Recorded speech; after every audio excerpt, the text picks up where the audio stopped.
அன்புடை பெரியர் இந்து மதத்தின் சிறப்பு எதுவெனில் கடவுளை மனித பாவனையில் வைத்து பேசுவான் பக்தன். ஆந்த்ரோபோமார்பிசம்.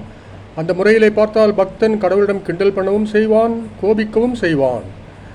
அப்படித்தான் இந்து மதத்தில் சுந்தரருக்கு பெயர் தம்பிரான் தோழர். ஏன்? தோழமை முறையிலே சிவனாரையே கிண்டல் பண்ணியிருக்கின்றார். உதாரணமாக, உமக்கு ஆட்செய்ய மாட்டோம் ஓனகாந்தன் தளியுளியரே.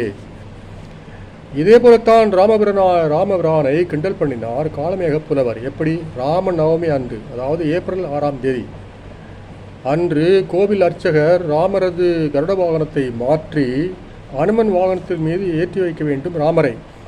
அர்ச்சகர் ஏனோ மறந்துவிட்டார். அனுமன் வாகனத்தை ஆவலோடு காண வந்த காளமேகம் ஏமாந்து போனார். விடுவாரா? கிண்டலை அவிழ்த்து விடுகின்றார். குரங்கேற்று போதல் காண வந்தேன், பருந்து எடுத்து போயிருந்ததே பார் என்று. இனி பைபிளிலே கடவுளுக்கு நண்பராய் விளங்கியோரை காண்போம். ஆபிரகாம், மோசே, ஈனோக்கு, யோபு போன்றோர். இவர்களுள் யோபு குறிப்பிடத்தக்கவர். அவர் பட்ட துன்பத்தை பார்மின், உள்ளதையெல்லாம் இழந்ததும் போதாது என்று தொழுநோயராய் கிடக்கின்றார். தொழுநோய் புண்களை சொரிந்து கிடக்கின்றார் குப்பை மேட்டிலே. அப்பொழுது போலி நண்பர்கள் வந்து வெந்த புண்ணிலே வேல் வாய்ச்சுகின்றார்கள். வந்ததே கோபம் அவருக்கு. ஆண்டவனிடமே வழக்காடுகின்றார். இரத்த கண்ணீர் படத்திலே எம்.ஆர். ராதா பாடுவது போலவே, யாருக்கு நான் தீங்கு செய்தேன் இறைவா, யார் குடியை நான் கெடுத்தேன் இறைவா, ஊருக்கு நான் என்ன செய்தேன் இறைவா.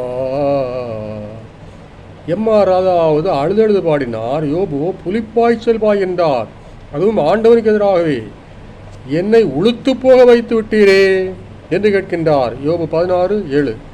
ஆண்டவர் பதில் உரைக்கின்றார். மனித மூளைக்கு அப்பால் பட்டவை ஆண்டவனுடைய சிந்தனைகள், வழிமுறைகள். இன்ஸ்க்ரூட்டபிள் ஆர் காட்ஸ் வேஸ். உனது துன்பமும் கூட உன்னை தண்டிப்பதற்காக அல்ல, உனது மாண்பினை உலகோருக்கு என்பிப்பதற்காகவே என்கிறார். உடனே யோபு உரைக்கின்றார், என் மீட்பர் உயிரோடு தான் இருக்கின்றார், அவரை கண்ணார காண்பேன் என்று. யோபு 19:25. உயிர்த்த இயேசுபிரானைத்தான் அப்படி தீர்க்கதரிசனமாய் கண்டாரோ என்னவோ. அதன்படி இழந்த செல்வங்கள் அனைத்தையும் 2 மடங்காக பெறுகின்றார்.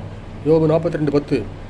ஆக பக்தன் கேள்வி கேட்கத்தான் செய்வான், ஆண்டவனும் பதில் உரைக்கத்தான் செய்வார்.